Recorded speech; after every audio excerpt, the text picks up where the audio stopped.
Hello दोस्तों, कैसे हैं आप लोग।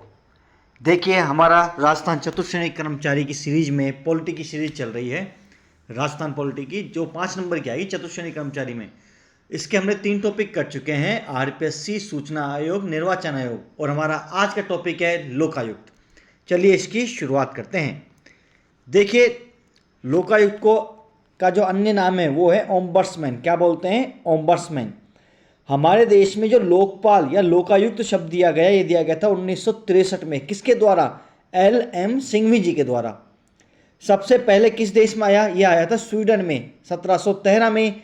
किंग चार्ल्स 12 के द्वारा ने कानून का उल्लंघन करने वाले अधिकारियों को दंडित करने के लिए एक सभासद को नियुक्त किया, उसे बोला गया था लोकायुक्त। 1809 में स्वीडन का संविधान बना, जिसमें एक पद बनाया गया, उसका नाम था ओम्बड्समैन फॉर जस्टिस। ठीक है, आगे देखते हैं। 1963 में प्रशासनिक सुधार समिति सिफारिश करती है कि राजस्थान में एक ओम्बड्समैन यानी कि लोकायुक्त जैसी एक कानूनी संस्थान होनी चाहिए। आगे देखिए, 5 जुलाई 1966 को देश में मोरारजी देसाई की अध्यक्षता में प्रशासनिक सुधार आयोग का गठन किया गया। सबसे पहले 1970 में उड़ीसा में लोकायुक्त आया, 1971 में महाराष्ट्र में, 1973 में राजस्थान में लोकायुक्त व उप लोकायुक्त अध्यादेश पारित हुआ। कब हुआ? 1973 में। देखिए, सबसे इंपॉर्टेंट चीज अब आएगी। 3 फरवरी 1973, 3 फरवरी 1973 को ये लोकायुक्त क्या हुआ? प्रभावी। और राज्यपाल जिसे स्वीकृति कब मिली है? 26 मार्च 1973 को। लोकायुक्त का गठन। लोकायुक्त एक स्वतंत्र संस्थान है जिसका क्षेत्राधिकार संपूर्ण राज्य है। यह राज्य सरकार का कोई विभाग नहीं है और न ही इसके कार्य में राज्य सरकार का कोई हस्तक्षेप है। मतलब इसके कार्य में राज्य का हस्तक्षेप नहीं कर सकती। यह एक वैधानिक संस्थान है, यानी कि विधि के द्वारा बनाए गए संस्थान है। यह एक बहुसदस्य निकाय है जिसमें एक लोकायुक्त और 8 सदस्य होते हैं। देखिए, इसमें इंपॉर्टेंट चीज एक तो इसका गठन है। कब से प्रभावी हुआ? ये हुआ है 1973 से। नियुक्ति। लोकायुक्त की नियुक्ति हाई कोर्ट के मुख्य न्यायाधीश, विपक्ष दल के नेता के परामर्श के बाद राज्य द्वारा की जाती है। भाई, इनके लिए बना दी जाती है एक समिति नियुक्ति के लिए, जिसमें मुख्यमंत्री होता है अध्यक्ष, विपक्ष का नेता होता है और उच्च न्यायालय के मुख्य न्यायाधीश होते हैं। देखिए, विपक्षी के नेता कौन होता है? जिनको संविधान में जैसे 200 सीट है राजस्थान में, तो 10% सीट आनी चाहिए। मतलब कम से कम 20 तो सीट हो जिसके लिए वो क्या हो? विपक्ष का नेता हो। आगे देखिए, उप लोकायुक्त की नियुक्ति राज्यपाल लोकायुक्त के परामर्श से करता है। देखिए, इसको इंपॉर्टेंट चीज, सबसे पहले हमारे देश में लोकायुक्त की सिफारिश किसने की? नाम किसने दिया? एल.एम. सिंघवी जी ने 1963 में। श्रेय जाता है स्वीडन देश को। ठीक है, फिर 1970 में उड़ीसा में, 1971 में महाराष्ट्र में, 1973 में राजस्थान में। फिर प्रभावी कब हुआ राजस्थान में? 3 फरवरी 1973 को। राष्ट्रपति जी की स्वीकृति मिली है 26 मार्च 1973 को। लोकायुक्त का गठन, यह एक स्वतंत्र संस्थान है, मतलब राज्य सरकार इसमें कोई भी हस्तक्षेप नहीं करेगी। बहुत सदस्य निकाय हैं, एक लोकायुक्त और 8 सदस्य होते हैं। नियुक्ति में समिति बनती है जिसमें मुख्यमंत्री क्या होते हैं? अध्यक्ष, विपक्ष के नेता होते हैं और उच्च न्यायालय के मुख्य न्यायाधीश होते हैं। और उप लोकायुक्त की नियुक्ति कौन करता है? राज्यपाल। किसके परामर्श से? लोकायुक्त के परामर्श से। चलिए आगे देखते हैं। ये देखिए, इसमें दे रखा है लोकायुक्त पद की योग्यताएं। लोकायुक्त पद की योग्यताएं: न्याय पृष्ठभूमि का हो, राजनीतिक दल से जुड़ा हुआ ना हो, संसद व विधानमंडल का सदस्य ना हो। ठीक है, और उप लोकायुक्त पद की योग्यताएं सेम है भाई, सेम टू सेम है। ठीक है, लेकिन उप लोकायुक्त को सतर्कता आयुक्त का पद धारण करने योग्य होना चाहिए। उप लोकायुक्त को सतर्कता आयुक्त का पद धारण करने योग्य होना चाहिए। राजस्थान के पहले उप लोकायुक्त थे के.पी.यू. मेनन। कौन थे? के.पी.यू. मेनन, राजस्थान के प्रथम उप लोकायुक्त, जो भूतपूर्व क्या रह चुके हैं? मुख्य सचिव रह चुके हैं। इनका कार्यकाल देखिए, कार्यकाल इनका होता है 5 वर्ष और 65 वर्ष तक। त्यागपत्र राज्यपाल, शपथ राज्यपाल।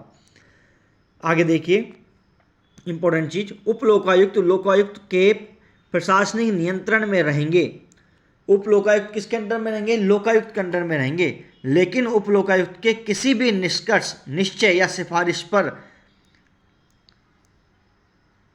आपत्ति के लिए अधिकृत नहीं है। मतलब उसके उप लोकायुक्त के निर्णय पर लोकायुक्त आपत्ति नहीं कर सकता। ठीक है। वेतन और भत्ते, देखिए इंपॉर्टेंट चीज, उच्च न्यायालय के मुख्य न्यायाधीश या न्यायाधीशों के समान। देखिए उप लोकायुक्त और लोकायुक्त, इसको टेबल से बताया गया है। ठीक है। नियुक्ति कौन करेगा? राज्यपाल। त्यागपत्र राज्यपाल, शपथ राज्यपाल। लेकिन पद से राज्यपाल डायरेक्ट नहीं हटा सकता। पद से हटाने के लिए एक जांच समिति बैठाई जाएगी, और जांच समिति की रिपोर्ट कहाँ जाएगी? विधानमंडल में जाएगी, और वहाँ पे 2/3 बहुमत से पास होगी, तब जाके राज्यपाल जी उप लोकायुक्त या लोकायुक्त को हटाएंगे। ठीक है। लोकायुक्त के हटाने की जांच उच्चतम न्यायालय का न्यायाधीश या उच्च न्यायालय के मुख्य न्यायाधीश है या रह चुका हो, वो इसकी क्या करते हैं? हटाने की जांच करते हैं। उप लोकायुक्त के हटाने की जांच, देखिए इसमें इंपॉर्टेंट चीज ये है, जो जांच करेंगे लोकायुक्त को हटाने की, वो करेंगे उच्चतम न्यायालय का या तो न्यायाधीश हो या उच्च न्यायालय का मुख्य न्यायाधीश रह चुका हो। लेकिन उप लोकायुक्त में उच्चतम न्यायालय का न्यायाधीश हो, लेकिन उच्च न्यायालय का जो न्यायाधीश है ना, वो भी जांच कर सकता है। मुख्य न्यायाधीश लोकायुक्त हेतु जांच करने के लिए, लेकिन उप लोकायुक्त के लिए उच्च न्यायालय का न्यायाधीश भी जांच कर सकता है। हटाने का आधार है कदाचार या असमर्थता। एक बार पद धारण करने के बाद वह केंद्र व राज्य में किसी भी नियुक्ति का पात्र नहीं होगा। वार्षिक प्रतिवेदन भेजता है लोकायुक्त राज्यपाल को। लोकायुक्त राज्य विधानमंडल के प्रति उत्तरदायी है। बहुत ही इंपॉर्टेंट चीज है ये, कि लोकायुक्त राज्य के लिए, राज्यपाल के प्रति उत्तरदायी नहीं है, राज्य विधानमंडल के प्रति उत्तरदायी है। ठीक है। आगे देखिए इसको एक बार इंपॉर्टेंट चीज देखते हैं दोबारा से, कि उप लोकायुक्त पद की जो योग्यता है वो क्या होनी चाहिए? सतर्कता आयुक्त का पद धारण करने की योग्यता होनी चाहिए। पहले उप लोकायुक्त थे KPU मेनन जी, कार्यकाल 5 वर्ष 65 वर्ष। ठीक है। और वेतन उच्च न्यायालय के मुख्य न्यायाधीश या न्यायाधीशों के समान। शपथ राज्यपाल, त्यागपत्र राज्यपाल, नियुक्ति राज्यपाल। पद से राज्यपाल डायरेक्ट नहीं हटाएगा, इसके लिए एक जांच कमेटी बैठेगी। उप लोकायुक्त के लिए तो सुप्रीम कोर्ट के जज हो या फिर हाई कोर्ट के चीफ जस्टिस हो, लेकिन उप लोकायुक्त के लिए सुप्रीम कोर्ट के जज हो और हाई कोर्ट के जस्टिस भी जांच कर सकते हैं। फिर ये रिपोर्ट जाएगी विधानमंडल में, जहां पे 2/3 बहुमत से पास होगी। फिर राज्यपाल जी इसके आधार पर इन्हें पद से हटाएंगे। वार्षिक प्रतिवेदन राज्यपाल को, और इंपॉर्टेंट चीज क्या है कि लोकायुक्त राज्य विधानमंडल यानी कि विधानसभा के प्रति उत्तरदायी है। आगे देखते हैं जी। अब हम देखते हैं लोकायुक्त के कार्य। यह भ्रष्टाचार के मामलों की जांच करता है, लेकिन कुप्रशासन की जांच नहीं करता। ठीक है। यह आरोपी के विरुद्ध कार्यवाही की अनुशंसा करता है, सिफारिश करता है कि भाई इसको दंड दो, लेकिन यह दंड नहीं दे सकता।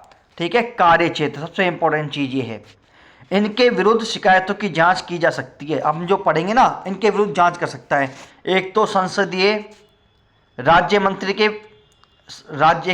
मंत्री के विरुद्ध, सचिव, विभाग अध्यक्ष, लोक सेवकों, जिला परिषदों के प्रमुखों, उप प्रमुखों।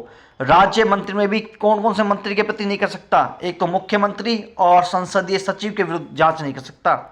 पंचायत समिति के प्रधान, उप प्रधान, इनके खिलाफ जांच कर सकता है। जिला परिषदों, पंचायत समितियों के स्थायी समितियों के अध्यक्ष, नगर निगम के महापौर व उप महापौर, स्थानीय प्राधिकरण, नगर परिषद, नगर पालिकाओं व नगर विकास न्यासों के अध्यक्ष, उपाध्यक्ष, राजकीय उपाध्यक्ष, कंपनियों के व निगमों के अध्यक्ष, अधिकारी व कर्मचारी के विरुद्ध कर सकता है।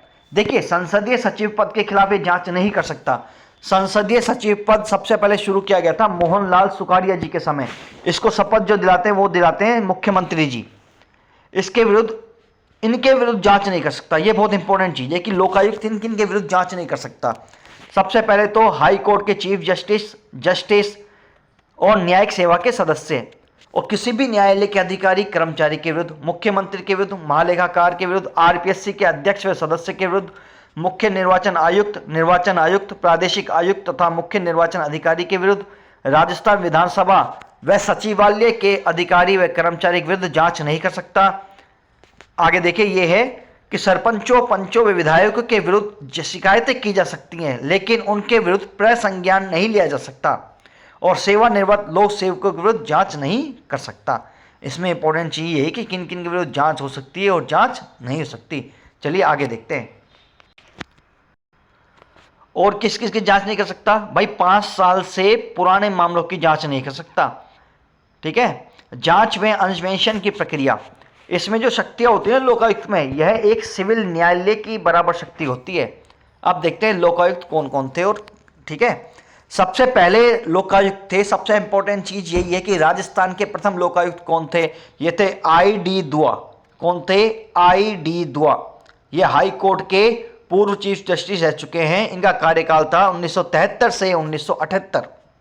वर्तमान में लोकायुक्त कौन है, ये क्वेश्चन भी आएगा। वर्तमान में लोकायुक्त है प्रताप कृष्ण लोहरा, पी.के. लोहरा। ठीक है। अगला क्वेश्चन ये आएगा कि पहले वे एकमात्र उपलोकायुक्त कौन थे? के.पी.यू. मेनन, जो मुख्य सचिव भी थे। हमने आगे पढ़ा था इसको। आगे देखते हैं। राजस्थान के 2 बार लोकायुक्त कौन रह चुके हैं? ये रह चुके हैं एम.बी. शर्मा जी। क्या नाम है? एम.बी. शर्मा जी।